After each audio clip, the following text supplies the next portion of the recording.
From the center of the universe, Toronto, Ontario, Canada, this is the SDM Show with your host, Rob Cairns. The SDM Show focuses on business, life, productivity, digital marketing, WordPress, and more. Sit back, relax, grab your favorite drink, and enjoy the show. Here is Rob. Hey everybody, Rob Cairns here. I'm the founder, CEO, and Chief Digital Strategist at Stunning Digital Marketing. In today's podcast, I have Mr. Todd Jones with me in his segment, Copywriting with Todd Jones. And we're going to talk about a topic called What's the Point? Sit back, relax, enjoy the show. Hey everybody, Stunning Digital Marketing is your digital concierge. We help you put the pieces together to make your marketing success. Specialties we have including WordPress design and development, WordPress security, which is one of our most popular offerings, ads, and more. So if you want to succeed in the digital world, go on over to stunningdigitalmarketing.com and have a look at what we offer, and we'd be glad to help you. And let's jump on a call and make it happening. That's stunningdigitalmarketing.com. Hey everybody, Rob Cairns here, and I'm with my regular co-host talking about copywriting, Mr. Todd Jones. Hey, Todd. Hey man, I gotta have a really cool opening or something. I just haven't come up with anything. I can do the sign off okay, got my Dusty Rhodes, my Gordon Soley, I got all that stuff, but I just don't have a very good opening. But hey, how's it going? Yeah, it's going good. It's sunny in Toronto as the day is recorded. A little chilly, but it's winter. It's December, and Yeah, we've got cloudy and cool, but not really cold. And tomorrow's supposed to rain all day. So yesterday, at the end of the day, my neck was killing me. So it's fine today, but I'm sure tomorrow will. Anyway. Yeah. So today we thought we'd talk about, and you kind of coined this as what is the point and the leading to the unique value proposition. So where do you want to start with? What's the point? I'm from Arkansas. We don't do what is, we do what's the point. Okay, so what's the point? So this podcast will come out just a little bit before Christmas, about a week and a half before Christmas. This is the time of year when we have all these holidays at the end of the year, right? Every major religion has a big holiday, and of course, Christmas is the one that a lot of us celebrate. You have Hanukkah is actually Christmas Day this year. Yep. This is what we're doing this time of year is we do a lot of traditional stuff. We get together with families and friends, and we have holiday parties. And so you're sitting at the table, and crazy Uncle Todd starts telling a story. And he meanders a little bit, and everybody's sitting there going, what in the world? And he starts, he's taking a while to land, right? And at some point during that conversation, someone will say, it's usually the nephew, right? It's the nephew. Uncle Todd, what's the point? Would you just get to the point? Please get to the point. We all know people who tell stories like that. In fact, if you paid attention during the campaign season, for those in America, and like or hate Trump, it doesn't matter. If you listen to him on the campaign trail, he did a whole lot of that. He would meander, and people would like, oh, well, he's going off track. Really, he doesn't go off track. You have to listen. He does bring it back in, but he does this like trail thing. And but really, when in business, if we're not careful, we can be like that and forget. I saw somebody make a post yesterday, and maybe it was based on data, that the first thing customers care about is like, what is it you do? Be clear before they want to know about you. I still say people want to know about you. This is mostly B2B software, but still it's the case with all of us. People want to know what it is we do. They want that clear, objective information about what we do first. And at that point, you can start building your brand, your trust, your relationship with them. And so the fancy word that marketers use, you and I know this very well, is unique value proposition. Yep, we do. Some will say unique selling proposition, and some will just short it by saying value prop. So I've been in the world of conversion copywriting. Even took a training course with my friend Anna, who's from the area where you're from, Toronto. She did a training for how to do a unique value proposition. It's based on a lot of customer data and information, that kind of stuff. But it can get complicated. It really can get complicated. But really, it's one of the hardest things to do is to come up with a unique value proposition. And so I have distilled it into one question, actually five. We'll go over those in just a minute. But the overarching big picture is what's the point?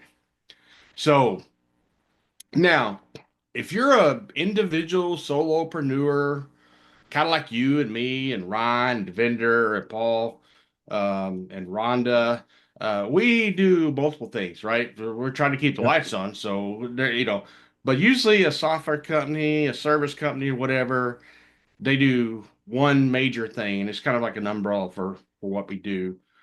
So let's take a customer of yours as an example. You have the jewelry store owner, I do. right? I do. And what would you say the one point is that they do? I have something in mind, but you tell me. We excel at custom work. That's really their forte. So, I would say the point is they sell jewelry. yep, they do. Not being complex. Now there's a whole lot of values behind that. Like, okay, you got a young man who's proposing to his soon-to-be wife, and he wants to be perfect. You have a 25-year, 50-year anniversary a couple is having, and they want the Yep. perfect piece of jewelry that, you have all that stuff, and that kind of falls under. But the main point is they sell jewelry, and Mhm. everything that goes with what it means to buy jewelry. Yep. We have a lady. We have a Sissy's Log Cabin in Central Arkansas. And the catchphrase the lady has used for years, and I'm not even sure she's around anymore. They still use it in the commercials. Life's too or how life's too precious for ordinary jewelry, or something like that. Yep. Yep. So, but if you look at something without complexity, the point is we sell jewelry. No, I Now, agree. there's all these value points that come under that, but that's the top point. Sometimes I think it's best as a business to really define that first, um, to figure out what that point is, because everything else will fall under that. In the next episode of this, we'll go into having a foundation for, um, I call it a messaging compass or a messaging platform, whatever you want to call it. There's a lot of names for that. Brand strategy, some people call it that.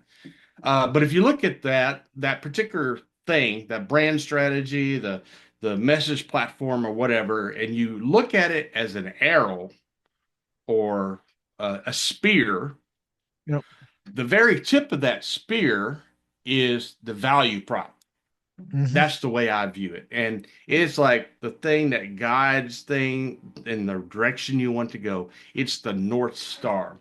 So in the past, and you know this very well because I have presented this and it's in the website copy framework. I've had four questions to help people determine a unique value proposition. I'm going to add a fifth one today because it was left out all this time and I added it because it's that important. But we'll go over these four questions first, and then the last one um, is kind of like something that kind of like a something that supports what you're saying. But here are the four questions: Who am I?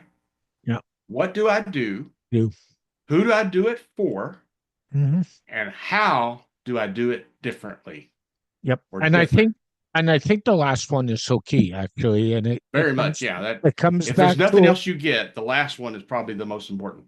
a book that I've touted on the show called The Inside Advantage by Robert Bloom, written in Mhm. 2009, and still more Yep. relevant today than it's ever been. And what Yep. Robert talks about in his book is how to make your business different and how not to fight everything on price. Because if we're all the same, who cares? Like, really think about it. So I think that one's a key one. What's the fifth one, Todd? Well, let's go back and talk about the four before I get to the Okay, fifth one, go ahead. because that's and you'll see the correlation with these. So, who am I is more for your own sake, but Hmm. sometimes people will put it in their value prop. I am a web developer. We are a jewelry store. Yep. We are a e-commerce site, or whatever. I am a solopreneur. I am a copywriter or whatever. It is important for your own sake to differentiate that or just say who you are, define that. Sometimes you use it in the value prop, sometimes you do not. It just kind of depends. Yep. The second one is what do I do? Um, this goes back to benefits and features and benefits. What is that ultimate number one benefit? What is it that you do? You can say, well, I'm an accountant and I help companies keep their books straight. That would be something that you do. Hmm. So that's how you would look at the first two. Who do I do it for is your target audience or the people that you're most likely to actually help. And so I had this long conversation with Rhonda Nagard, a friend of ours from San Antonio yesterday. I'm helping her with some emails. And she had gone through a branding recently and determined who her target audience was. And a lot of them were, and actually I felt like, hey, that's kind of my target audience as well. She said she has really kind of found that serial entrepreneurs are people that she works well with and have worked a lot with. And I Hmm. thought, I like that very much so. So for her, that target audience is serial entrepreneurs, people who are not afraid to take a risk and try a new business and so forth. And they've probably done more than one, those kinds of things. So target audience could you can I tell people, especially in business to business, not to use demographics for that. Yep. I Um, agree. Unless you're Coca-Cola, demographics are probably not so. But let's take a real estate agent, for example. And I know your Yep. mom's a real estate agent. So, She is. uh, what kind of people does she help mostly with in real estate? I would say her demographic is probably older people at this point in time, long-term clients, people have flipped multiple houses, people that have a good income because in Toronto, the reality is you need $1 million to buy a house these days, and so on and so forth. Yeah, and so maybe it's people who are entering the final stage in their life. We have a situation in Conway where a lot of people that age move here to be near kids. Yep. So a lot of my mom's friends did that. Now, many of them are from here, been here all their life, but many of them have moved here. One lady in her Sunday school class moved here from California. Her daughter's here. Mhm. My mom and my dad moved here from Batesville, which is about 2 hours away, because my brother lived here. He's lived here for 30 years. All his kids are grown up here and to be near them. And at the time, I was in Texas, so them moving to Texas was not a good idea. Moving to Conway was a better idea. Yeah. So, and then I'll tell you another story here.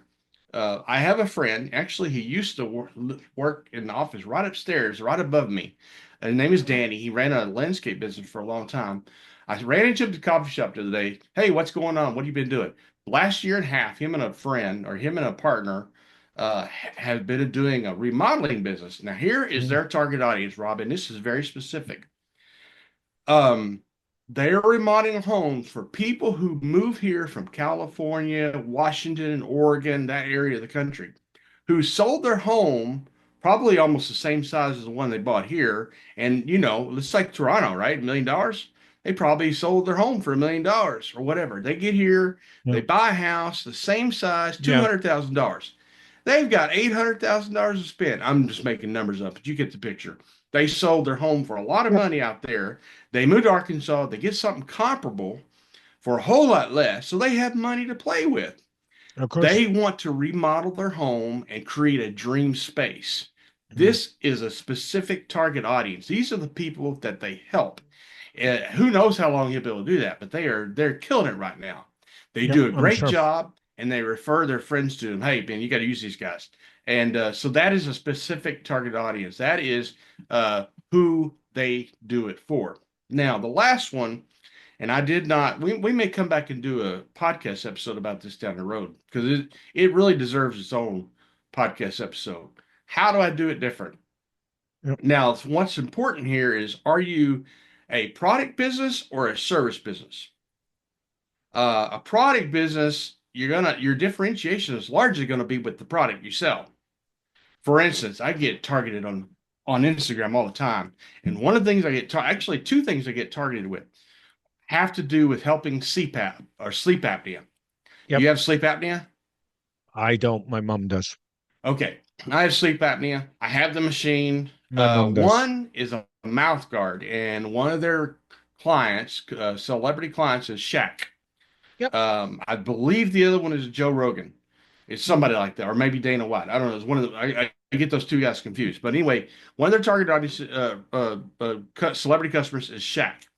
Yep. And I he knew that. tells about using his mouth guard and it helps him sleep better and all this kind of stuff. I see that. I am their target audience. They figured that out somehow. Hmm. Um, so that is a product. How is it different? Well, you're trying to help CPAP or sleep apnea, but you're doing it with a mouth guard product. There are a lot of mouth guard products out there, by the way. Yep. But just the fact that Shaq is advertising for them makes me pay attention. If you are a service company like you, Rob Cairns, you offer services, web security. You offer other stuff too, but that's your like main thing. So there are different ways and how those two things matter about when you're trying to decide your differentiation. I've got a whole list of stuff that a service businesses can look at for differentiation, and I don't have Mm. them pulled up right now, so I don't want to go into it, but I think we should address that in another show because another episode. But that would one of them is price, and you brought that up, and so you can compete on lowest price if you choose to. The most famous example of that, one of the most famous examples of that is tied to Arkansas, Walmart. Um, Mhm. old Sam um, Walton, he started that thing, and he competed on price. Another thing he did also that we gets lost in 2024 is because I can remember this as a kid. Everything in the store was made in America. Yep. They're not It's not anymore. that way anymore. No, but I No. can remember the signs made in America as a kid. So you can compete on price. You can be the cheapest. You can be the most expensive. And a lot of people have done a good job of creating an advantage on being the The, most expensive. the So, dollar store chain is a good example of a chain that yep. Dollar General in the Hmm. States, Hmm. Dollar Tree in the US and Hmm. Canada, a company in Canada out of Montreal that's the most successful dollar chain in this country. It's put pretty well by a business called Dollarama, if you haven't Yeah. heard of them. And the reason they compete on price, it's interesting. You'll go in and some of the product they carry, not all of it, some of it's cheap, what I call cheap crap out of China. Mhm. And let's be fair. But some of it, like if you're going in and buying a gift bag, Yeah. and I always say the dollar stores are the gift bag party place. You don't Yep. need a gift bag to last 2 weeks. You need to Nope. last to get the gifted. And I picked up some nice gift bags the other day for Christmas. I was paying $1.50 for two of them. Yep. I go into even Sam Walton's Walmart and buy Hmm. those, and I'm paying $5 for the Yep. same gift bag. So And they, it's very likely you can recycle those, even though you don't. You're right. They don't need to last more than 2 weeks. We do that all the time. yeah, we do too. So the point I'm making though is generally as a rule, it's If not we get a price. gift in a bag, a really nice bag, my mom will just store it. If Yep, there's nothing to, and yep. so like we're using it next year. So, but anyway, that is a huge factor, and like you said, that may be the fulcrum point of that Mhm, spear of that mhm. arrow. Um, and you're right. We should do a whole episode about differentiation. I'm not an expert at it. Um, but I have figured some things out for myself, and I'm happy to pass it along. You have books like the one you always talk about, The Inside Advantage. I get that on my shelf over there. You got Obviously Awesome by April Dunford, and she has a Substack as well. But that one is particularly geared toward product businesses. That's why I make the differentiation between product Yep, and services. of course, So, they're but different. anyway, those are the four questions I have always said, and if you just answered those four questions, you would do well. What I would tell you is there are tons of formulas for creating a value prop by people smarter than me. Yep. Um, and the reason you want to create it, you want to create a value prop, and you want to use that to create your headlines on your main pages on your website. Hmm. But these days, you can take all that information and plop it into Gemini, ChatGPT, Perplexity, and ask it for variations. And Yeah. I would do that. I would get 10 variations to put in your copy, message copy platform, which we'll talk about in the next episode. Now, number 5, you ready for that? Sure am. Go ahead. This is the one I left off all this time. And actually, when I went through Anna's training, I was reminded of that day because I saw somebody else say it, and I was like, "That's right, it's true." And I thought I got to add this to it. So it's kind of called a bonus or a fifth question. How can I prove it? Yep. You're basically asking for the expertise, and so it's like, how do I prove? And one of the things that Anna suggested to me when I was doing that is like, you can always say author of the website copy framework because she knew about the website copy framework. Um, Hmm. for Rob Cairns, you could say host of this STM show. Yeah. There's certainly a whole lot more to that, to your expertise than that. But usually you get expertise from, usually you get expertise, or not so much, you get the promotion from other people about your expertise, and that's what you want. Proof. So it's akin to what we call social proof on digital media, digital marketing. It's like, testimonials, reviews, if you have certifications, if you have 20 years in the business, uh, if you have if you have authored a book, something like that, those things are kind of proofs of what you can do. And social proof as well. If you get any tweets, for example, reviews. I got and I posted in our private Slack the other day of a review I got, and you made some wisecrack Hmm. joke, but that's Yep. okay. But the point was, and I hate to say it, reviews are great proof, but they're hard to get. And you got to ask for them, but even then people are lazy. So I know Amazon asks me for reviews all the time of stuff I buy, and I might do one out of every five or out of every Yeah. six. So reviews are hard to get. Um, Yeah, when you're adding it to a value prop, you've got to make it succinct. You can't really, I mean, you can put a review in yep, there, but what you want to do is like, for instance, for Rob, uh, a host of the STM show, which has, you know, 500,000 downloads yep. with over 50 episodes, that kind of thing. So Mhm. you're creating a very short, succinct thing, Quantifiable thing. Yep. quantifiable, very short, because you're probably going to use it in a headline or something like that. But it is a reminder of the proof that you have as a solopreneur, but even as a company, um, data points can be very helpful. I like data points, but it doesn't always tell a story. But reviews and testimonials can help tell that story. Yep. That's why when it comes to social proof, I've got a list of like 8 things that you can use. Probably another episode we should do about social proof. But that right there, those 5 questions make up the unique value proposition. Like I said, once you have those articulated, you can create variations of it using your favorite generative AI. It'll spit them out in mere seconds.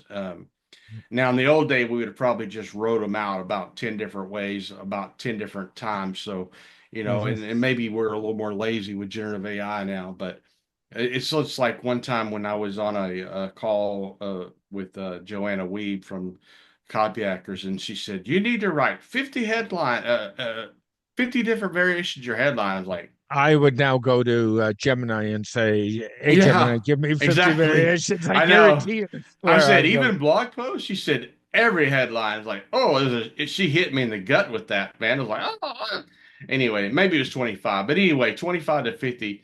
The Yep. ideal, and her point was not a bad point, and this was certainly before we were using generative AI so heavily. Yeah. The Yep. point was you get it out of you, even the bad, to find the good. Because you put out 25 or 50 different variations of a title, there's going to be some terrible ones in there, but there's also going to be some gems. And usually, what I will do with Chat GPT or whatever, I'll say, give me 10 headline ideas for this. And then they'll put them out and they'll say any of these strike, whatever. I'll say, I like number two. Let's do a variation of that. So sometimes I'll take one or two of them and say, let's do more variations of that.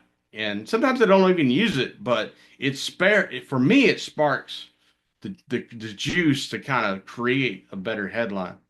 So, but you're creating variations because, like I said, on most of your main web pages, you should have a value prop, but also it is your North Star, your messaging North Star, right? This Yep. reminds you of, and then one thing Joanna taught in the email course I took, email marketing course, copywriting course I took, was to have a value prop for each email. And I'm not sure I would go that far, but I would definitely say if you are doing an email newsletter, consider writing a value prop for the newsletter. That will help you know what you're trying to do with that newsletter and don't vary too far off. But value props, because you're going to use these with your products and services as well. But this would be how you do it. And it's very important to create that. And the type of value prop we're talking about here is the one for your business as a whole. Yep. So that's why I kind of titled this, What's the Point? What is the point of your business? So true. And the value prop will help you put that into place. So there you have it. Hey, Todd, thanks for sharing about value props. Happy holidays. In your case, Merry Christmas. To our Jewish friends, Happy Hanukkah. Hanukkah starts on Christmas Day or Christmas Eve, if I recall right. Oh. And Happy New Year, everybody. And we'll be back with you in the new year. See you next year. See you, my friend. Bye-bye.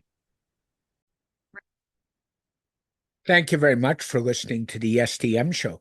The SDM Show is brought to you by Stunning Digital Marketing, your digital concierge. For all your digital marketing needs, especially WordPress security, jump on over to stunningdigitalmarketing.com and let's help you put the pieces together and make your business succeed in the marketing realm. That's stunningdigitalmarketing.com. A very special thank you to Todd Jones for joining me on this edition of the SDM Show. This podcast is dedicated to my late father, Bruce Cairns. Dad, I love you. I miss you very much. And thanks for all the inspiration over the years and your caring, your understanding, and helping me grow as an individual. Thank you, Dad.